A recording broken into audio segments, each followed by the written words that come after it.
காலத்தில் சத்யவர்த்து மன்னன் என்ற ஒரு நீதிமான் அரசன் இருந்தான். அவன் மிகவும் பக்தியுள்ளவன். தினமும் காலையில் நதிக்கரையில் சென்று தியானம் செய்து தேவனை வழிபடுவான். ஒருநாள் அவன் தண்ணீர் எடுத்து அர்ச்சனை செய்யும்போது அவன் கரங்களில் ஒரு சிறிய மீன் வந்தது. அந்த மீன் மெதுவாக கூறியது, மன்னா, என்னை காப்பாற்றுங்கள். பெரிய மீன்கள் என்னை சாப்பிடும். மன்னன் அதை பார்த்து கருணை கொண்டான். சரி, நான் உன்னை காப்பாற்றுகிறேன். அவன் அந்த மீனை ஒரு சிறிய கிண்ணத்தில் வைத்தான். ஆனால் அதிசயம் நடந்தது. அந்த மீன் ஒரே இரவில் பெரியதாக வளர்ந்தது. மன்னன் அதனை பெரிய பாத்திரத்தில் வைத்தான். அடுத்த நாள் அது இன்னும் பெரியது.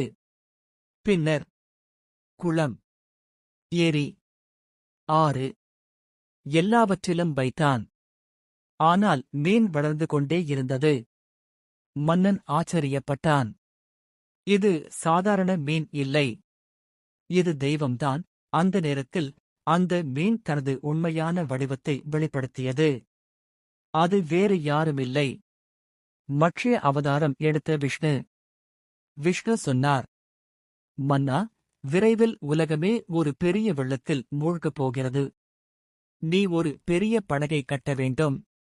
அதில் அனைத்து உயிரினங்களின் ஜோடிகள், விதைகள், ஞானிகள் எல்லாம் இருக்க வேண்டும்.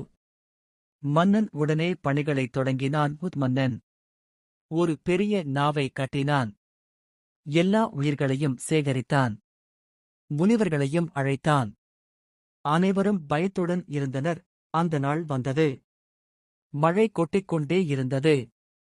கடல்கள் கரையை கடந்தன. பூமி முழுவதும் நீரில் மூழ்கியது. படகு அலைகளில் சிக்கி அசைந்தது.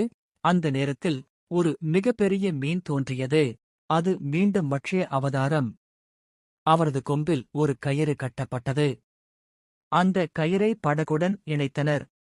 விஷ்ணு அந்த படகை பாதுகாப்பாக வழிநடத்தினார். அதே சமயம் ஹயக்ரீவன் அசுரன் என்ற அசுரன் வேதங்களை திருடி கடலுக்குள் மறைத்தான். விஷ்ணு அந்த அசுரனை எதிர்த்து போரிட்டார். வேதங்களை மீட்டார். உலகிற்கு மீண்டும் அறிவை கொடுத்தார். காலம் கடந்து வெள்ளம் குறைந்தது.